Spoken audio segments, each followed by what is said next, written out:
Oh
केवलं ज्ञानमूर्ति द्वन्द्वातीतं गगनसदृशं तत्त्वमस्यादिलक्ष्यम्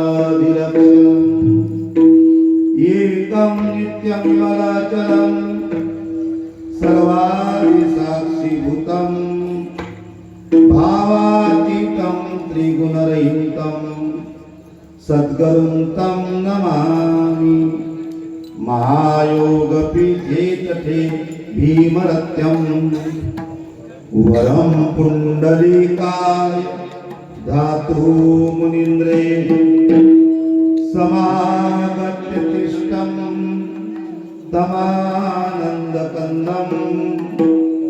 परब्रह्मलिङ्गं भजे पाण्डुरङ्गम्।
सकळ विद्येचे अधिकरण तेची वंदो श्री चरण श्री गुरुते नमस्कारोनी आता देवा तुझे गणेशो सकलामती प्रकाशो मणे निवृत्ती दासो अवधारी जोजे।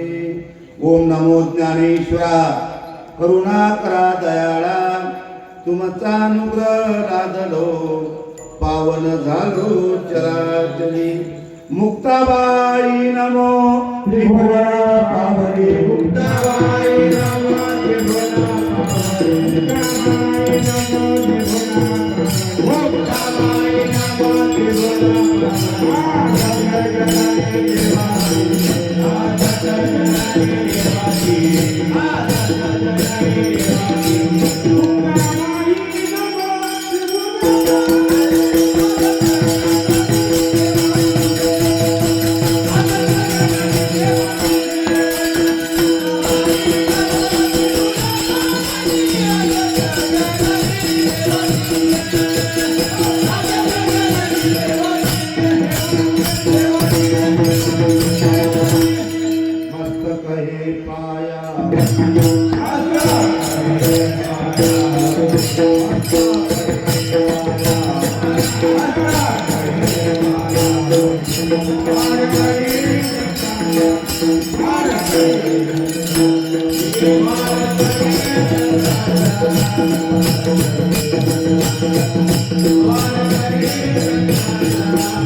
वचनायका कमलापती माझी रंकाची विनंती कर जोडितो कटे काळी आपण असावे जवळी सेवे लागी शेवक झालो तुमच्या लागलो निज चरणा अहो स्वामी तुकया देवा यावर न करावा अवेरू साधावया भक्तिकाज साधावया भक्तिकाज नाही लाज धरीत ऐशियासी शरण जावे ऐशियासी शरण जावे शक्ती जीवे न वंचित भीष्मपण केला खरा भीष्मपण केला खरा धनुर्धरा रक्षिले ऐशियासी शरण जावे शक्ती जीवे न वंचित तुका म्हणे साक्ष हाती तुका म्हणे साक्ष हाती तो म्या चित्ती धरिया ऐशियासी शरण जावे शक्ती जीवे न वंचित प्रस्तुत सेवेकरता निवडलेला अभंग अंधारातून प्रकाशात नेणारे बहुजन हिताच हित जागृत करणारे संत मान्य संत असणारे देवमान्य संत असणारे जगाचे जगद्गुरु पाषाणाला ही पादर फोडणारे देहू निवासी तुकोबाराय यांचा भक्तिप्र प्रकरणातला अभंग सेवेकरता निवडला.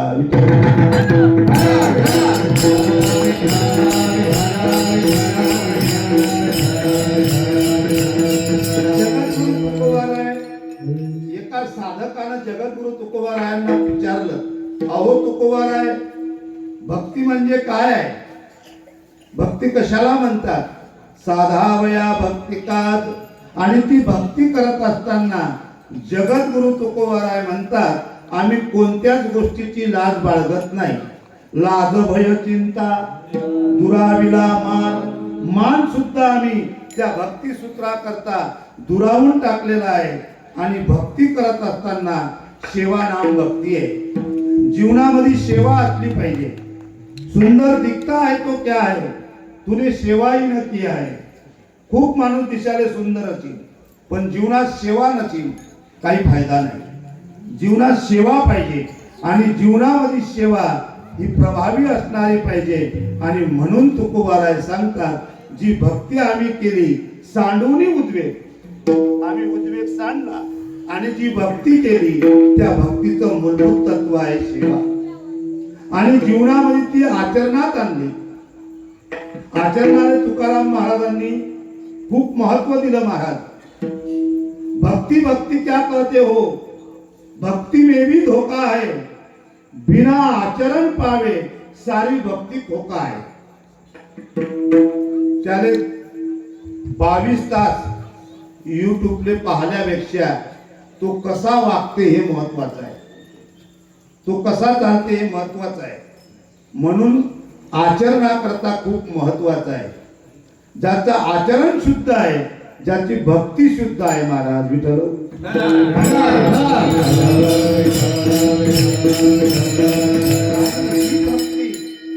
जगद्गुरु तुकोबारायांनी ज्ञानोबारायांनी आपल्याला शिकवली. त्यांच्यावरती आघात झाले, त्यांनी जगाचा त्रास सहन केला. पण बुडतेही जन न देखवे डोळा, म्हणून करवळा येतसे. संतांना करवळा आला, ज्ञानोबारायांना करवळा आला, जगद्गुरु तुकोबारायांना सुद्धा करवळा आला. संस्कृतीच्या गाठी जी गीता हा शब्द, ज्या गीतेमधले शब्द संस्कृत होते, त्या काळात सर्व लोकांना संस्कृत कळत नव्हती, संस्कृत वाचता येत नव्हती. जो अधिकार देवाकडेही नव्हता तो अधिकार ज्ञानोबारायांनी प्राप्त केला. प्राकृत भाषेमध्ये ज्ञानेश्वरी लिहिली आणि एवढी सुंदर आहे महाराज ज्ञानेश्वरी. जे जे आपणाशी ठावे ते ते इतरांशी शिकवावे, शहाणे करून सोडावे सकळ जन, आपण तरले नवल नाही. एकटा माणसाचा उद्धार झाला नवल नाही, पण सगळ्याचा उद्धार केला संतांनी आणि तो उद्धार या भक्ती सूत्रामधून केला. आजची जी ही कीर्तन रूपी सेवा आहे, मी प्रथम आपल्या गावात आलो. आजपर्यंत आपल्या गावात याचा योग आलाच नाही, पण आज माऊलीनं आणला. मागे एकदा आलो होतो आणि पुनश्च येण्याचा योग आला. पण सप्त्यामधलं कीर्तन घाटपुरीतलं मय पहिलंच आहे. आजपर्यंत मी घाटपुरीत आलोच नाही. म्हणून कीर्तना करता ज्यांनी पहिली चाल गाली, आमचे परमस्नेय आदरणीय हरिभक्तीपरायण गजानन महाराज कलंकार महाराज. सुंदर आवाज आहे महाराजांचा आणि सुंदर गायन आहे. त्यांच्या साथीला आमचे बाप्पू आहेत अंतरचे, आणि अंतरची टाळकरी मंडळी आहे. सुंदर त्यांची थाप आहे मृदंगाची. आज तुम्ही हा मृदंग ऐकत आहात. हा मृदंग आळंदीमध्ये पहिला कोणी वाजवला? आळंदीमध्ये. आज जे तुम्ही हे थाप ऐकत आहात, आळंदीमध्ये कोणी वाजवला पहिला मृदंग? आळंदीमध्ये पहिला मृदंग वाजवला वैद्य बाबा. आणि वैद्य बाबाकडून ही विद्यार्थी तयार झालेत महाराज. आजही जोग महाराज संस्थेमध्ये विद्यार्थ्याला फी नाही, आणि बुवाले पगार नाही. अशी एकमेव संस्था या जगाच्या पाठीवर आजही आळंदीमध्ये आहे की 1 रुपया फी नाही मुला करता आणि तिथल्या शिक्षकाला 1 रुपयाचा पगार नाही. हजारो करोडो वारकरी 85,000 कीर्तनकार संस्थेमधून निघले. प्रचार चालू आहे पण लोक दुरुस्त झाले नाही.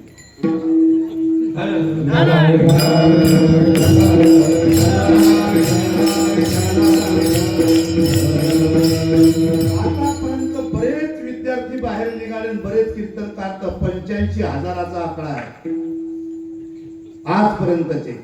पण महाराज समाज दुरुस्त झाला नाही. पण या समाजाला दुरुस्त करण्याचं काम संतांनी केलं.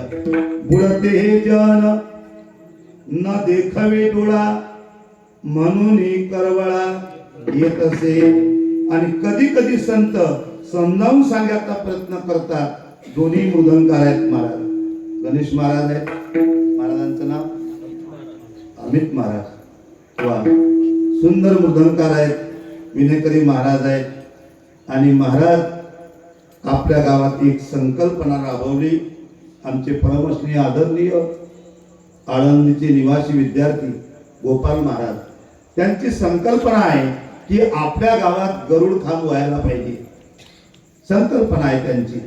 जुने भांडी, काही त्या देवळात 2-2 देव आहेत. 2-2 नको महाराज, एकच पाहिजे. म्हणून ज्यांच्याकडे शिल्लक असतील त्यांनी या ठिकाणी या मंदिरावरती गोपाल महाराजकडे भांडी, काही देव असतील ते आणून द्या. तुमच्या आई वडिलांचा आशीर्वाद तुमच्या सोबत राहील. तो गरुड खांबाची पूजा ज्यावेळेस तुम्ही करसाल त्यावेळेस तुमचे आईबाप संतुष्ट होतील आणि तुमचे आईबाप संतुष्ट होऊन तुम्हाला आशीर्वाद देतील. असं आहे. पहिले देव घेते आणि नंतर देते. त्यांच्याकडे आज आम्ही भोजन केलं. सुंदर भोजन महाराज, सुंदर वारकऱ्याची व्यवस्था. आज जी व्यवस्था लाभत आहे हे ज्ञानोबामुळे आणि जगद्गुरु तुकाराम महाराजांमुळे. म्हणून सर्वांकडे विनंती करतो, ज्यांच्याकडे असतील त्यांनी आनंद द्या. विठ्ठल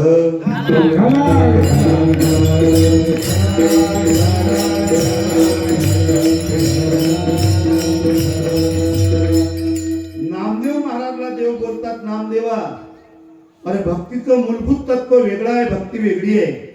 बोला महाराज, आपल्या कीर्तनामध्ये बोलायची मना नाही. पाणी सगुण आहे का निर्गुण आहे?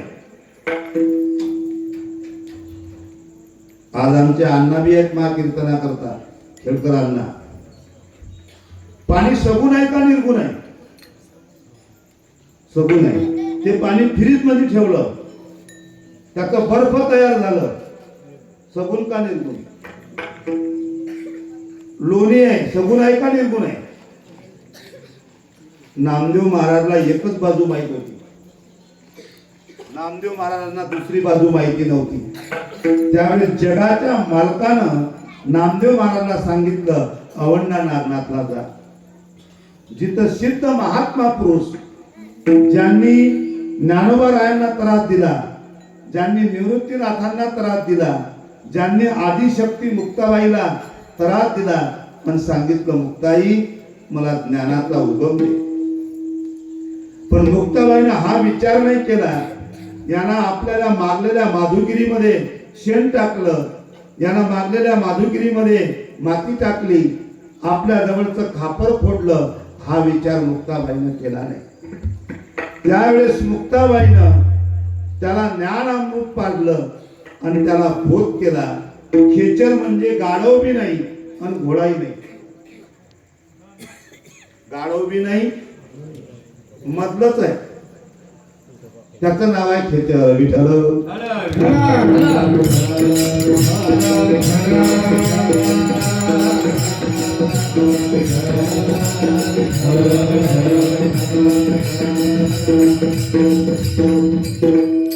तुम्हाला बोलायचं असेल तर बाजूला जाऊन बोला.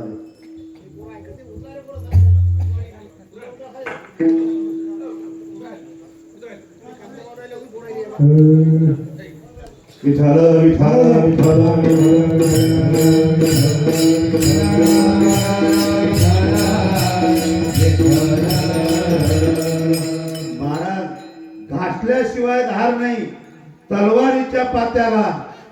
घासल्याशिवाय धार नाही तलवारीच्या पात्याला आणि हिंदू शिवाय पर्याय नाही या महाराष्ट्राच्या मातीला.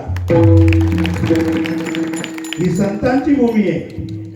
या भूमीमध्ये संत जन्माला आले, या भूमीमध्ये वीर जन्माला आले, या भूमीमध्ये देव जन्माला आले.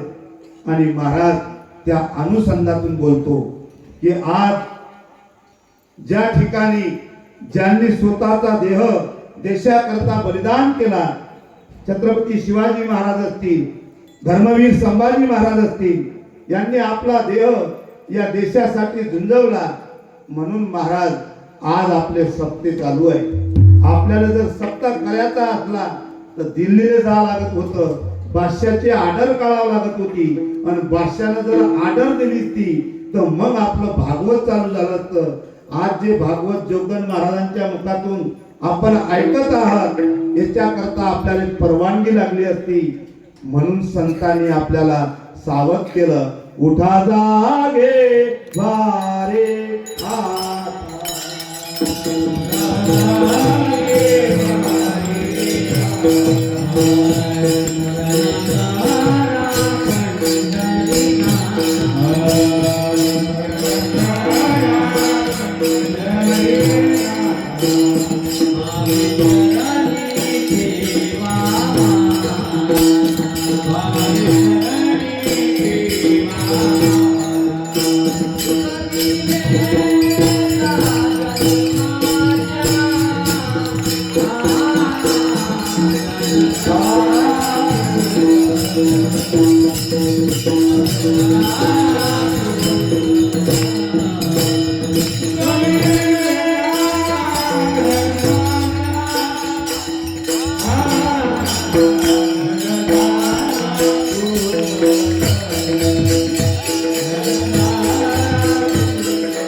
मुक्ता ऐकून बोध घेतला आणि त्याच खेचराने बोध नामदेव महाराज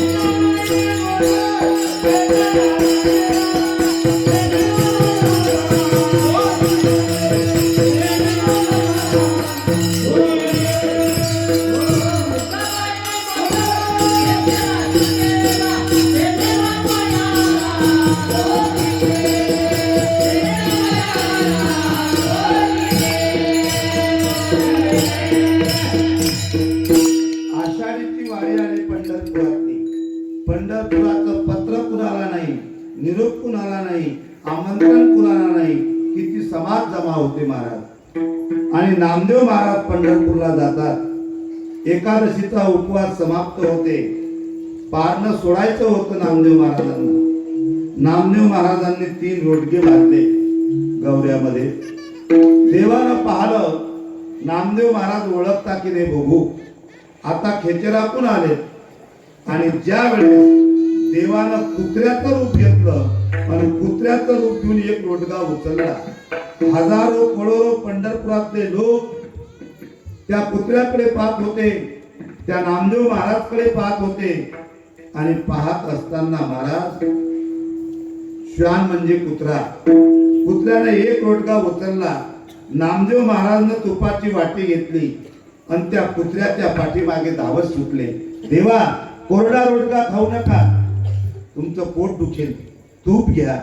सगळे लोक म्हणत यायचे चाराने हरपले. पण ज्या वेळेस भक्तीचा उदय झाला आणि त्या कुत्र्याच्या रूपात नामदेव महाराजांना दर्शन दिलं पांडुरंग परमात्मा. विठेवरी ज्याची पाऊले समान तोची एक दान दाता. तो दाता आहे महाराज. लोकांकडे द्रव्य खूप आहे, लोकांकडे धन खूप आहे, पण दाता नाही. दाता परमात्मा आहे आणि तो परमात्मा पहिले घेते आणि नंतर देते.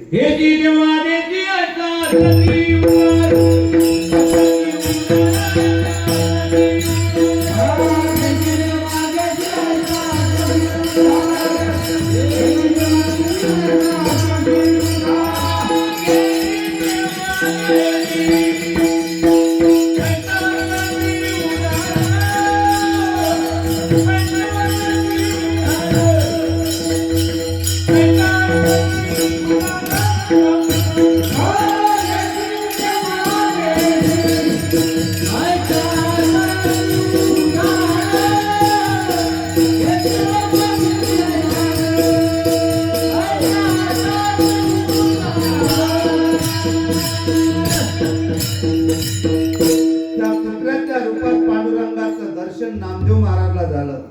काशीची काय रामेश्वरला घेऊन जाताना नाथ महाराजांना गाढवात देव दिसला. गाढवात एवढी मोठी कायळ आणली होती, त्या गाढवाच्या तोंडात टाकली. आपल्याला अजून माणसातला माणूस दिसत नाही. नाथ महाराजांना गाढवात देव दिसला, नामदेव महाराजांना कुत्र्यात देव दिसला. आपल्याला जर कोण घोटभर पाणी मागलं आपण देऊ शकत नाही. कळील का भक्ती? याला भक्ती म्हटलं महाराज. आणि भक्ती सूत्रामध्ये देवाची ओळख होणं महत्वाची आहे.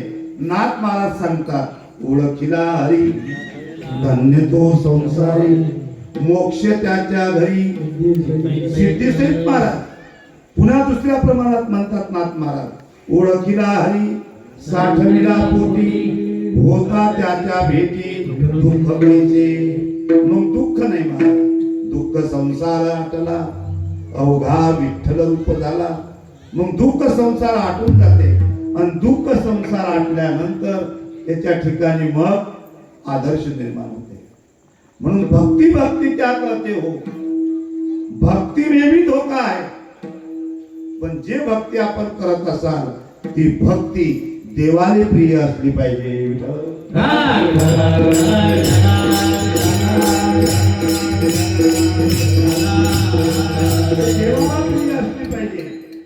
देवाला सुद्धा आवडली पाहिजे.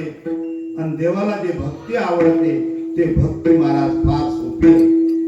न आवडे तया देवाला काय आवडत नाही.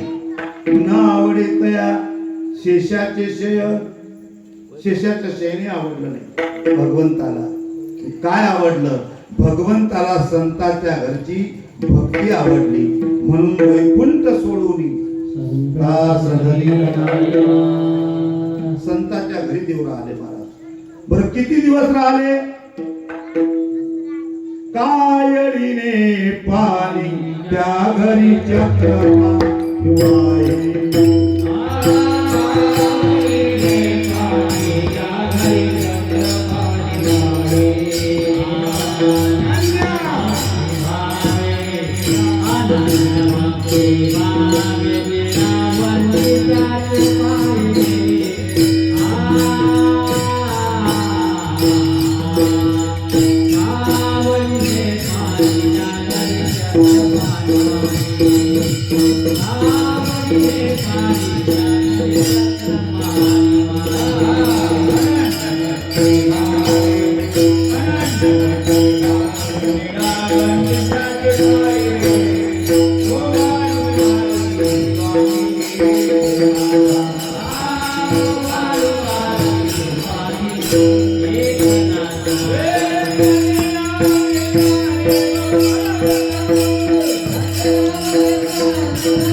पहिलं चरण सदावया भक्ती कर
महाराज कीर्तनकार गोटा काढला की भेटतात गोटा उचलला की कीर्तनकार पण असे लोक महाराज कठीण आहे. रात्री मी नामदेव सांगत एका ठिकाणी कीर्तनाला गेलो.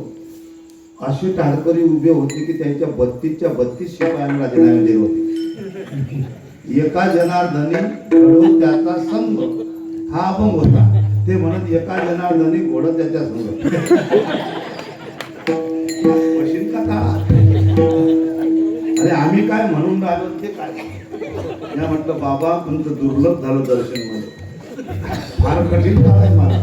कीर्तनकार भेटी पण गायक आणि वादक फार कमी आहेत मला. पण आपल्या गावचं परम भाग्य आहे. आमचे गजानन भाऊ मला म्हणत महाराज मी 30-35 वर्ष झाले आहे. किती प्रेम दिलं तुम्ही ना. आणि त्याने महाराज कसं स्वीकारलं. आजकाल गायक आणि वादक दुर्मिळ झाले. तो म्हणते महाराज येतो पण किती पहिला आणि त्याने मी सांगितलं घाम अजिबात कशाचा. हे लोक म्हणतात तितके कसे काय त्या सगळा घाम करते.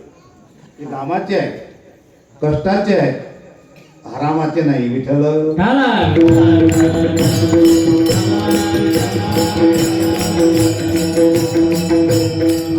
एक विद्यार्थी होता रोज जेवत जाय आमच्या आश्रमले. धागी नव्हता एक बोल त्याचा 4 महिने नाही बसला. रोज जे पहिल्याच पंगतले जेवे आणि संध्याकाळी मी पहिल्याच पंगतले. म्हटलं काय किती झाले बोल. वाजोबर धागी नव्हता. तो म्हणे बाबा हेच नाही जमून राहिलं. म्हटलं जेवत जाय. अवघड शाळा झाली महाराज. किती ऋतू आहेत. किती ऋतू आहे. पूर्व कोणत्या वर्गात आहे तू. 12वी. तू किती वर्गात आहे. किती ऋतू आहे. खिचडी असते का रे शाळेत. यायचा काही दोष नाही. यायले जे शिकवायले आहे त्यालाही माहित नाही. गुरुजीने ऐसे द्यावे धडे आदर्श ठेवून या पुढे. गुरुजीचा आदर्श विद्यार्थ्यावर असला पाहिजे. गुरुजी म्हणते तुम्ही खरा खाऊ नये आणि मावी एक खरा. काय आदर्श घेतो गुरुजीचा महाराज. पोरी हो गावातलाच आहे ना तुम्ही. बापरे बरेच टाळकरी तयार केले हो. किती ऋतू आहे गोपाल महाराज? चांगलं तयार केलं गोपाल महाराजांनी विद्यार्थी. हा सांगा महाराजा, भक्ती आधी येऊन ते केलाय आपली. ऋतू किती आहे माहित नाही. हा? थांबा ना, मला घेऊ द्या ना परीक्षा. तुमच्याकडे सगळ्या सत्ता आहे आता. राष्ट्रपती तुम्हीच आहे, कलेक्टर तुम्हीच आहे, शिव तुम्हीच आहे, हा कंडक्टर तुम्हीच आहे, तहसीलदार तुम्हीच आहे, आणि लाडक्या बहिणी बी तुम्हीच आहे. महाराज किती ऋतू आहे? कोणता मला माहिती आहे याच्या जो, आणि कोणता टूप आहे, आणि कोणत्या गोळ्या आहे एका घराचे. हा कठीण आहे मला एक मित्र भेटला, म्हणे बाबा कसं काय आहे? म्हणलं चांगलं आहे. म्हणे या जगात सुखी कोण आहे? का रे? मात तिने कानाखाली ठेवून नाही म्हणे, या जगात सांगा म्हणे सुखी कोण आहे? म्हटलं ज्याच्या नाममुखी तो जगात सुखी. नाममुखात पाहिजे म्हटलं, तो जगात सुखी आहे. म्हणे दुसरा बी एक सुखी आहे. दुसरा कोणता आहे? म्हणजे निर्लज्जम सदा सुखी. तिकून तिसरा आला, म्हणजे अजून तिसरा सुखी आहे. तो तिसरा नाही माहित म्हणजे ज्याची बायको मुखी तो तिसरा सुखी. माझ्यासोबत एक पेटी ऑर्गन वाजवायला माणूस होता. मी त्याला घ्यायला गेलो गाडी घेऊन. म्हणलं चल गड्या कथा आहे आता आपली ऑर्गन वाजवायला. जाते बाई बोलायला सुरू झाली. ह्या बकऱ्या पाहू का हे पिलं पाहू, हे वावर पाहू, हे म्हैस पाहू, हे बैल पाहू, मी काय काय करू? तुम्ही चालले. मी म्हटलं तू फक्त तोंड सांभाळ, काहीच करू नको, तू फक्त तोंड सांभाळ. महाराज इतकं नाही चालत. किती ऋतू आहे? मेलो आता. आता कसे झाड्यावर आले रे? हा 3 म्हणून राहिले, कोणी 4. ते मोसम आहे महाराज. उन्हाळा, पावसाळा आणि हिवाळा हे मोसम आहे. ऋतू 6 आहे. शरद, वसंत, हेमंत हे ऋतू आहेत महाराज. बरं जाऊ द्या. 6 शास्त्र कोणते आहेत? दुसऱ्या नंबरचा अभंग चौवेदी जान. कोणते आहे 6 शास्त्र? 18 पुराण पुढचे आहे हो. त्याचं काही काम नाही आपल्याला सध्याशी. महाराज रोज चालू आहे पण कळत नाही. धर्म आहे वर्म अंगी, पण कळले पाहिजे प्रसंगी. प्रसंगानुसार कळालं पाहिजे. ज्ञानोबा रायाच्या काळात पारा नव्हता. सावध आहे का? ज्ञानोबा रायाच्या काळात पारा नव्हता. ज्ञानोबा रायांनी 12व्या अभंगात एक शब्द वापरला. पारी आता रवा घेता भूमीवरी. तो पारा काय करते? पारा काय करते? आपल्याला ताप येते, आपण डॉक्टरकडे जातो. डॉक्टर एक काचाची काळी आपल्या बदलीत घालते, तिच्यामध्ये पारा असते. पारा ताप मापते. तो पारा जर डॉक्टरच्या हातातून सुटला, जर भरतीवर पडला, तो पुन्हा वेचता येत नाही. तितकं कठीण आहे हरिनाम, तितकी कठीण आहे भक्ती. हा भक्ती नव्हे साधी बोडी, आणि भक्ती आहे सुळावरची पोळी. हे सांगितलं महाराज. पण जनाबाई देवाशी विनंती करते, पाहे पाहे स्वरूपाच्या खाली. स्वरूप आहे अगोचर, म्हणून गुरु करावा गोचर. गोचर करिताची जाण, आणि दृष्टी दिशे निरंजन. आणि गोचराची जाण झाली की मग दृष्टीनं निरंजन दिसते. 6 ऋतू आहे. एक ऋतू 2 महिने, सायंधुनी 12, 6 महिने दक्षिणायन असते आणि 6 महिने उत्तरायण असते. आता काय चालू आहे? उत्तरायण. आणि उत्तरायणात ज्यांनी मरण मागितलं होतं, कोण आले? देव आले. कोणी? देवरत्न.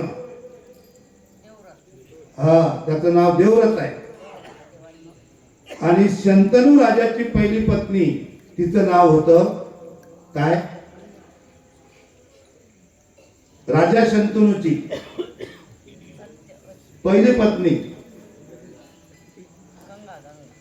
गंगा तू मागून केली, बाप दाखवून आहे तर श्राद्ध कर, बांधला फेटा मारल्या चाटा आणि घेतल्या नोटा.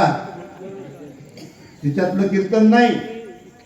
कीर्तन म्हणजे 2 तासामध्ये, कीर्तन म्हणजे विनोद नाही, कीर्तन म्हणजे टाइमपास नाही, कीर्तन म्हणजे कीर्तन चांग, कीर्तन चांग. कीर्तन चांग, कीर्तन चांग, होय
कीर्तन चांग, कीर्तन चांग.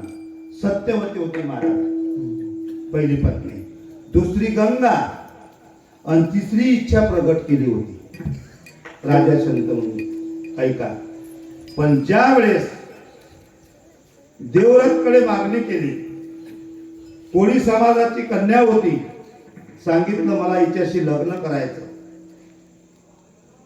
देवरथनं रथ तयार केला आणि रथ त्या कोळी समाजाच्या राजाकडे नेला. राजाला असं वाटलं देवरथ आपली मुलगी मागण्याकरता आला.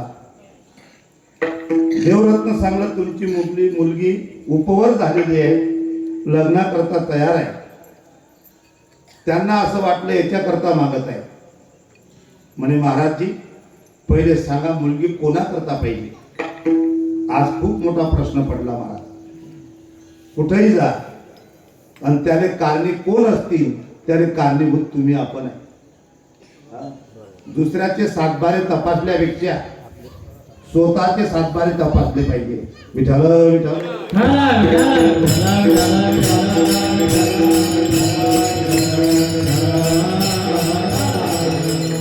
म्हणून त्याने सांगितलं माझ्या वडिला करता पाहिजे. अहो तुमच्या वडिलाची वय काय, माझ्या मुलीची वय काय, कसं जमीन. पण जर तुम्ही लग्न केलं उद्या तुम्हाला संतान झालं तर हस्तिनापुराच्या गादीवर तुमचा पुत्र बसेल. एवढी शंका आहे ना तुम्हाला. म्हणे हो. म्हणे आणा पाणी. देवरत्न हातात पाणी घेतलं. मी माझ्या वडिलांसाठी अजंक्य ब्रह्मचारी व्रत पालन करीन, लग्न करणार नाही. आणि महाराज लग्न लावून दिलं. आणि लग्न लागल्यानंतर पहिल्या पत्नीचे 2 मुलं होते, विचित्रवीर्य आणि चित्रगंध. त्यांनी विचार केला का रे म्हणे बापाचं 3रं लग्न केलं, आम्ही दिसतो नाही का तुला. हो म्हणे तुमचंही करून देतो ना. काशी क्षेत्रामध्ये जातो घेऊन गेले. त्यावेळेस नाव पडलं भीष्माचार्य. पहिलं नाव देवरथ. प्रतिज्ञा केली भीष्म प्रतिज्ञा. या जगाच्या पाठीवर बापानं पोराचं लग्न करायला पाहिजे का पोरानं बापाचं करायला पाहिजे. काय घडलं महाभारतात. उलट झालं ना. आणि केलं महाराज. केलं नाही का. केलं. म्हणून त्यावेळेस रथ रात्री झोपला. देवरथ एकटाच रथात बसला, काशी क्षेत्रात गेला. काशी क्षेत्रात त्यावेळेस राजा कोण होतं. काशी क्षेत्रात कोण राजा होतं त्यावेळेस कोणालाच माहित नाही. महिला मंडळ शालव्य राजा होता. अंबिका आणि अंबालिका त्या काशीत राहत होत्या. अंबाचं प्रेम शालेव राजाशी होतं. शालेव राजा अंबाशी लग्न करणार होता. देवरत्न रातच्या रात्रीत बसवल्या महाराज रथात. रथ वेगानं काढला. रथ हस्तिनापुराकडे आला. अंबाचा असा भात झाला, यानं आपल्याला आणलं, हा आपल्याशी लग्न करील. पण देवरत्नी त्या अंबाने विचारलं, सकाळ झाली, देवरथ तुला माझ्याशी लग्न करावं लागेल. देवरत्न सांगितलं, नाही, मी तुझ्याशी लग्न करणार नाही. का नाही? मी प्रतिज्ञा केलेली आहे. मी तुझ्या गुरुला सांगेन. त्याचे गुरु कोण होते?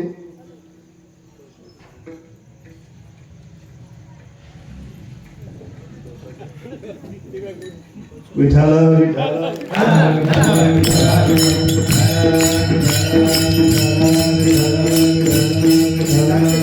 महाराज परशुरामाकडे गेले. तुमचा शिष्य माझ्याशी लग्न करत नाही म्हणते. का नाही? विचारलं महाराज, का नाही करत लग्न? गुरुजी, मी प्रतिज्ञा केलेली आहे, मी अजंक्य ब्रह्मचारी व्रत पालन करीन, मी लग्न करू शकणार नाही. मग त्या आंबेनं त्याला शाप दिला देवरथला. तू माझ्याशी लग्न करत नाही ना? म्हणे नाही, पण तुझ्या मर्यादे कारण मीच होईल. विठ्ठल.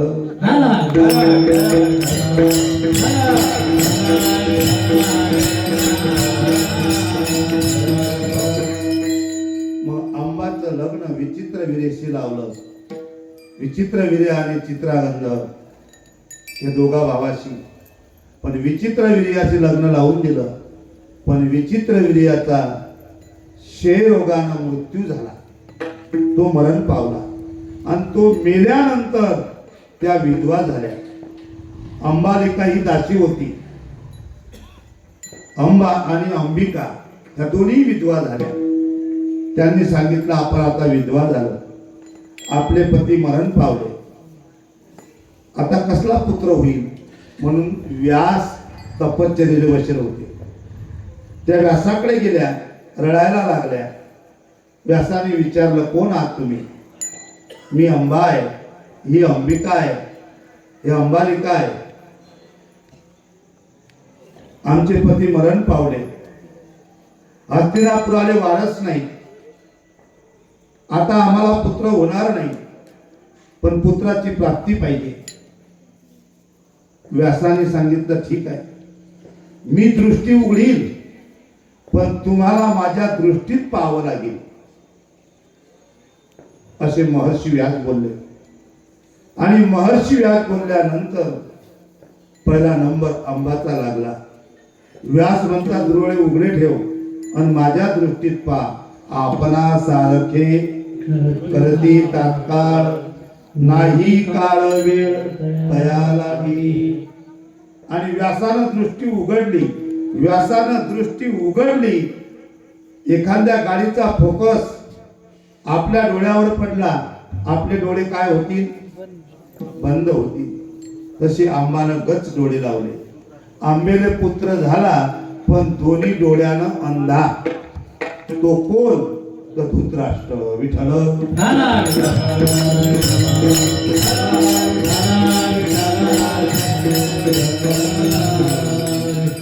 धृतराष्ट्र महाराज. अंबा म्हणे, माझा डाव फसला. मग धृतराष्ट्रानं भगवंताला प्रश्न केला, मला अंधत्व का? देव कोणाचं दुरुस्तही करत नाही आणि देव कोणाचं खराबही करत नाही महाराज. सुकर्माची या फुले तुझं अर्पिता ईश्वरे. तुमचं कर्म जर सत्य असेल, देव तुमचं काहीच बिघडू शकणार नाही. पण तुमचं कर्म सत्य पाहिजे, तुमची भक्ती सत्य पाहिजे, तुमचं बोलणं सत्य पाहिजे, तुमचं वागणं सत्य पाहिजे.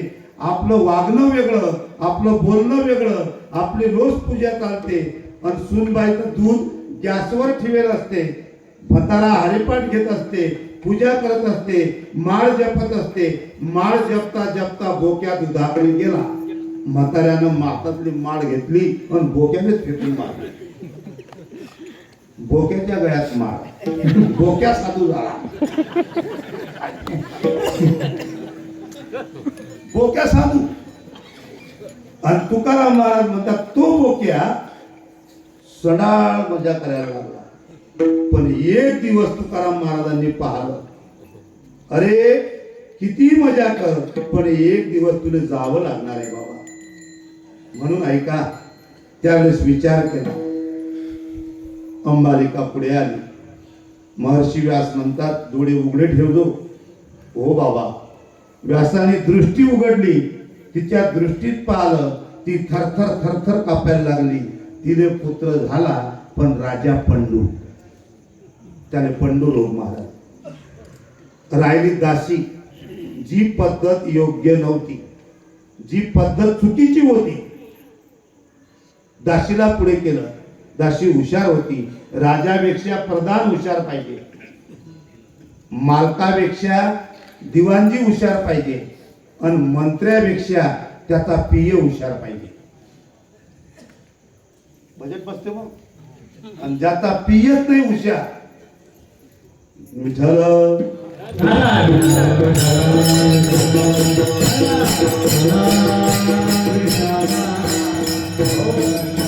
राजापेक्षा प्रधान हुशार पाहिजे. आणि राजापेक्षा प्रधान हुशार असताना विनंती पाहिजे. आणि ज्या ठिकाणी मग माणसापेक्षा कोण हुशार पाहिजे? बोला ना हो. बाई हुशार पाहिजे. आणि माणसापेक्षा बाई हुशार असेल तर संसाराचं गणितच बसते महाराज. गाडीचं एक चार्जर पंक्चर असेल तर गाडी चालू शकत. दोघांचं एक मत पाहिजे.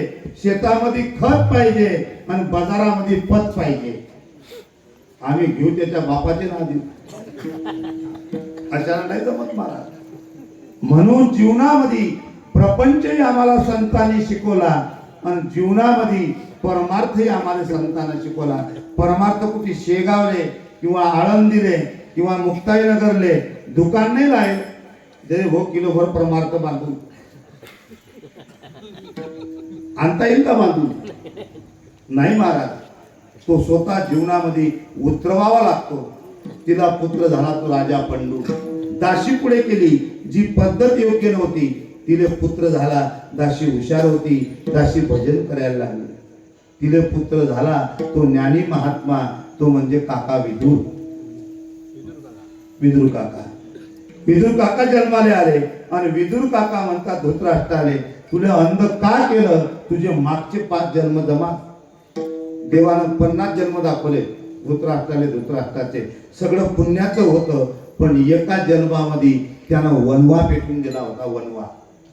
आणि वनवा पेटवल्यामुळे कितीतरी पाखरांचे डोळे फुटले. हे त्याचं पाप आहे. म्हणून तुला अंधत्व केलं. अभंगाचं 3रं चरण. Viva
काय पण होता भीष्माचा, भीष्मपणा केला खरा धनुर्धरा.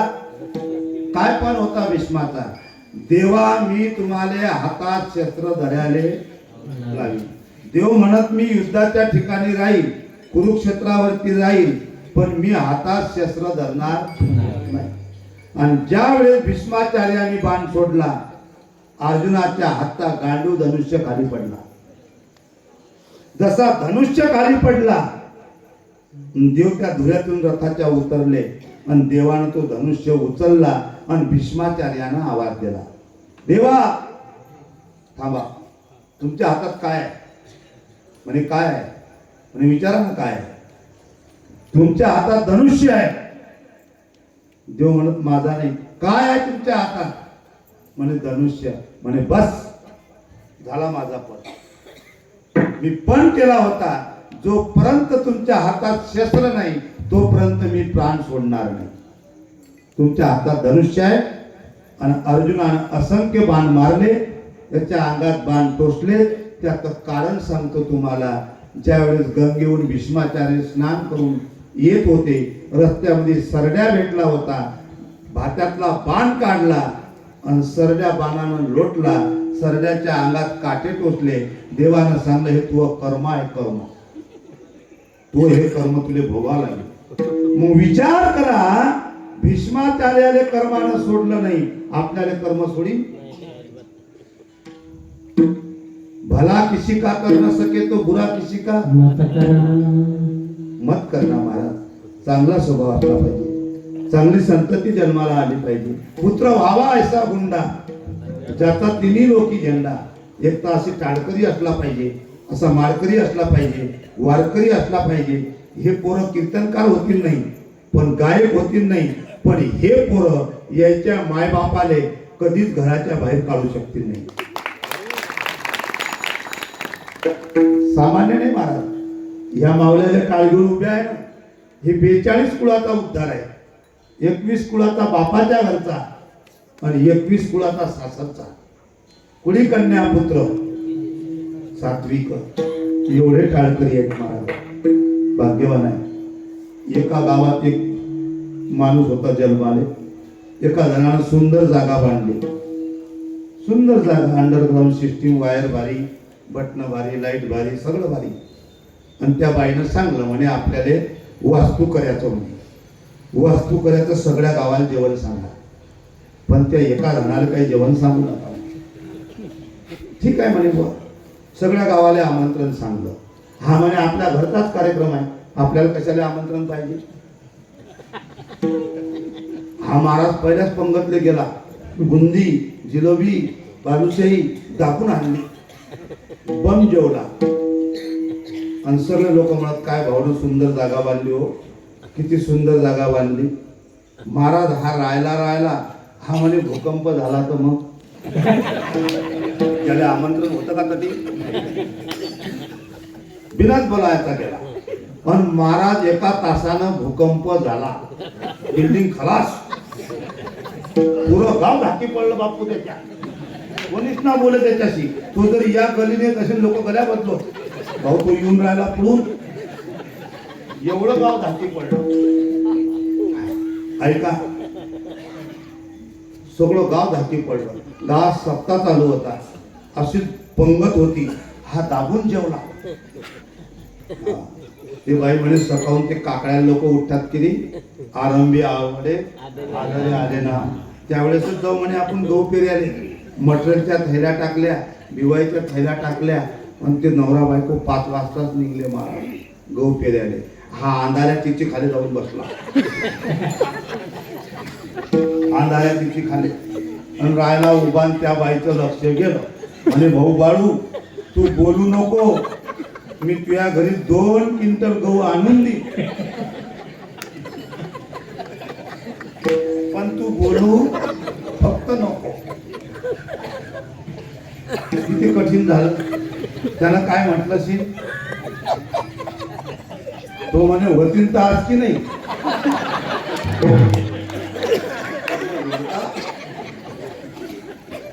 जा गहू बसला मारा, जा उंब्या पडल्या आणि जा गारगोंड आलं तर चक काहीच नाही राहिलं गव्हात.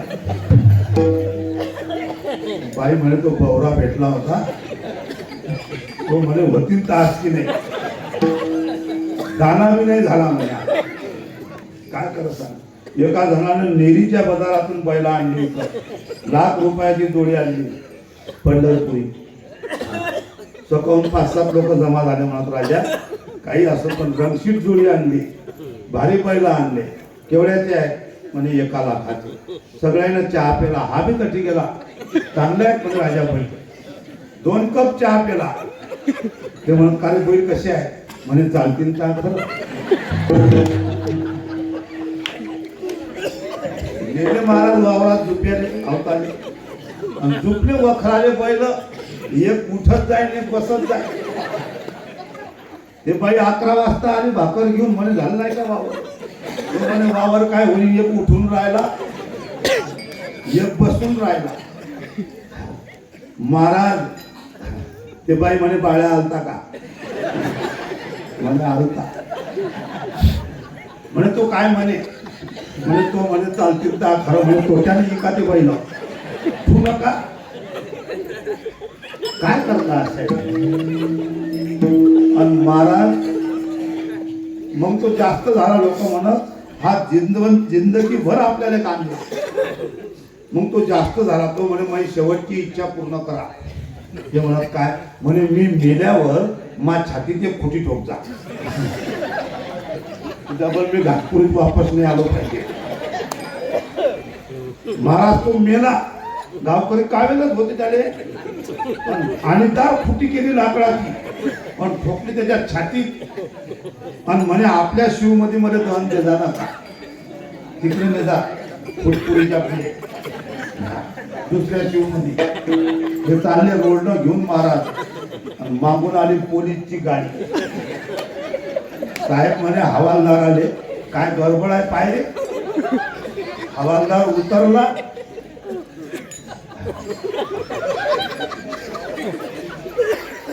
कशी नाही की नाही लोक मारा हसतात का तुम्ही. आयुष्यात ते हसू शकत. साहेबांना उतरवला. हवालदार गेला पुढे पाहायला. हवालदार म्हणे साहेब फुल मटरची केस आहे म्हणे. काय गोट आहे गड्या मोठी लक्झरी बोला म्हणे लंबी. यायनं मेल्यावर बी मारत त्या बहादरानं पुरं गाव जलात घातलं. असेही लोक आहेत गेला. काय करतात कठीण आहे महाराज. मी परवा दिवशी अकोल्याहून कीर्तनावर येऊन राहिलो. एसटीत चढायला लागलो. 2 बाया मा बाजूने होत्या. म्हणत महाराज आहे कपाळे बुक्का आहे इतकी घाई गाडी चढायची. मग मागे थांबलो. बंदी गाडी भरली. मग मी चढलो. त्या 2च बाया काय म्हणतात हे लोक असे झांबले असतात ना. कठीण आहे महाराज. साधू होणं खूप सोपं आहे पण साधू होऊन जगणं लय कठीण अवस्था आहे अण्णा आमची. हो फुल गाडी भरली जागा नव्हती. कंडक्टर म्हणे माऊली महाराज इथे या माझं बसला. मी त्या कंडक्टर जो बसलो. एक माणूस गाडी धक्याला लागली. एका बाई चढून गेलं. लहानसं लेकरू एक बॅग. म्हटलं मावशी 2च तर बाया आहे जरा सरकारनं बसू द्या. त्या बाईचं लेकरू आहे. म्हणे एवढी क्यू येते तुम्हाला उभं राहायचं आहे. म्हटलं हेही बरोबर आहे. त्या बाईने माझ्या जागेवर बसवलं. मी उभा राहिलो. मागच्या सीटावरची बाई वयकची नाही पायकची नाही. त्या लोकांना सवय असता म्हणे उभं राहायचं. कुठे कीर्तना त्या मागच्या सीटावर तुम्ही ते का फुकाचे उभे राहतात.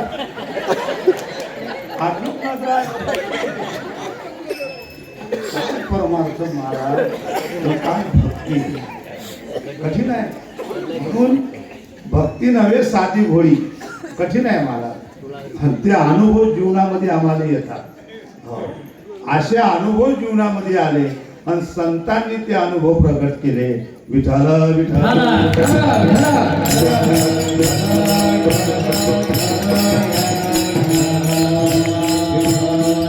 सुखलाल पाटलाची गाय रोज लोकांना मारत होती. सुखलाल पाटलाची गाय रोज लोकांना मारत. सुखलाल पाटील कंटाळले त्या भानगडीले आणि बाजारात घेऊन विकण्याकरता घेऊन गेले. भास्कर पाटलाची भेट झाली. का हो, तुमच्याकडे चारा कुटाराची काही कमी नाही, पैसे आदल्याची काही कमी नाही, जमीन जुमल्याची काही कमी नाही, आणि तुम्ही गाय विकायला आणली बाजारात. हो म्हणे, ही गाय रोज संध्याकाळी भांडणं आणते. मी कंटाळलो म्हणे या विषयाने, त्या भांडणाले कंटाळलो म्हणून विकायला आणली. म्हणे एवढंच कारण आहे ना? म्हणे हो. म्हणे चला शेगावले. गजानन महाराज पलंगावर बसले होते. गण गण गणा होते. महाराज पलंगावरून उठले आणि त्या गायीच्या अंगावरून हात फिरवला आणि त्या गायीच्या कानाजवळ सांगलं, आजपासून असं दाळ काम करायचं नाही. सुखलालाची गोमाता दाळ गो होती. शांत झाली महाराज ती गाय.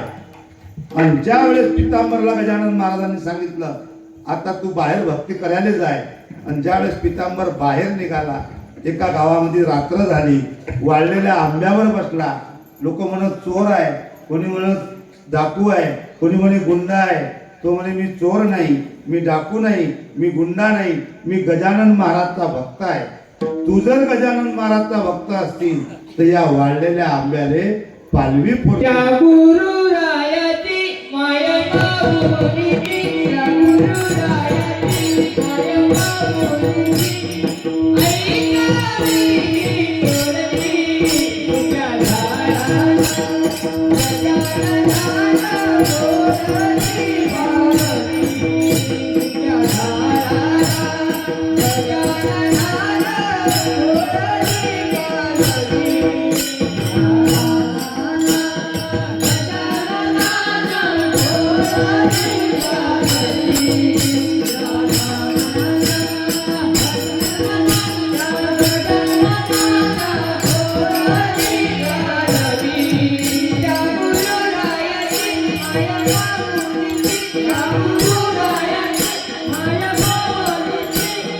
ऐकावी तोडली तुझ्या दाराला, गजाननाला बोलली बाबुनी, तुझ्या दाराला, गजाननाला बोलली बाबुनी.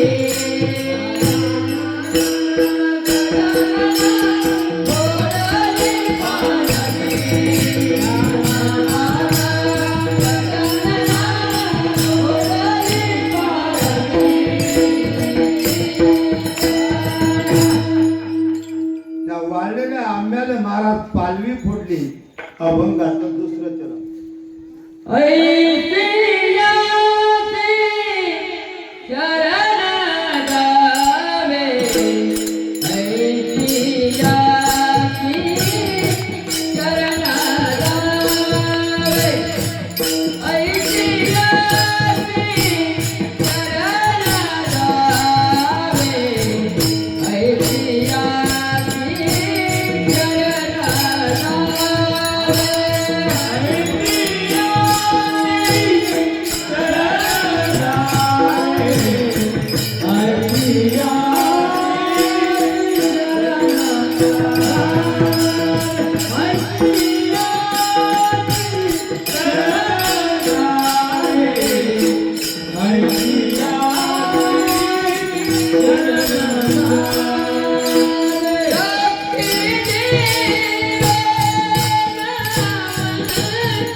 तुका म्हणे साक्ष हाती, तुका म्हणे साक्ष हाती, भूम्या चित्ती धरिला ऐशी आशी शरण जावे शक्ती दिवे न वंचित.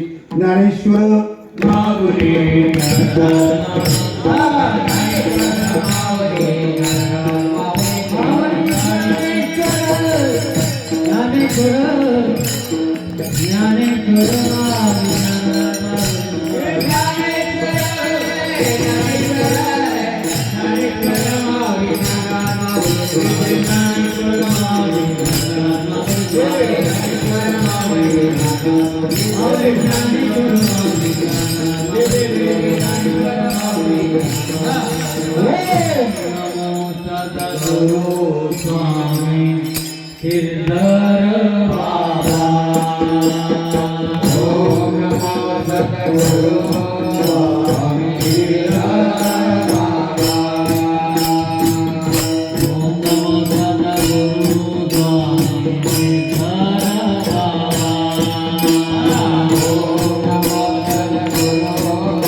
देवाचं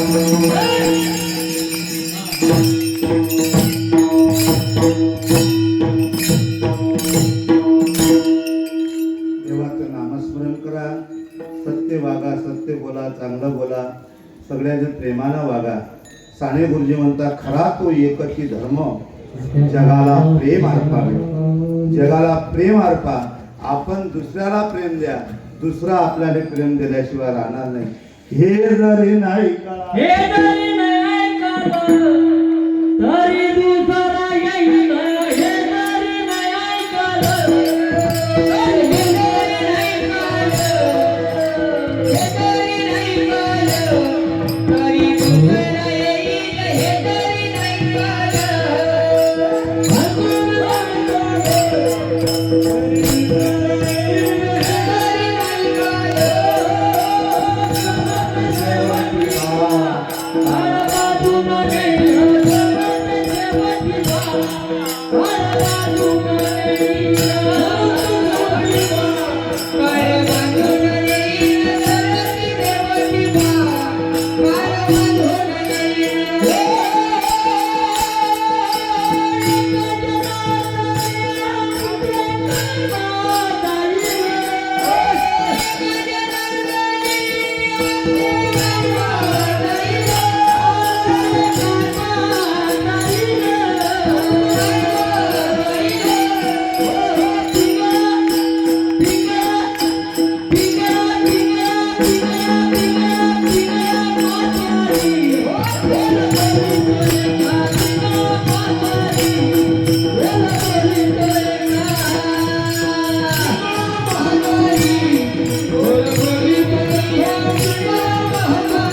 हे गौर फिरवितात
कलीमध्ये दास तुका, कलीमध्ये दास तुका जातो लोका सांगत, हा कारुणी सांगे तुका नाम घेता राहू नका. झालेली सेवा समर्थ सद्गुरु श्रीधर बाबा गजानन महाराज यांच्या चरणावरती अर्पण करू आणि सेवेला पूर्णविराम. विठ्ठल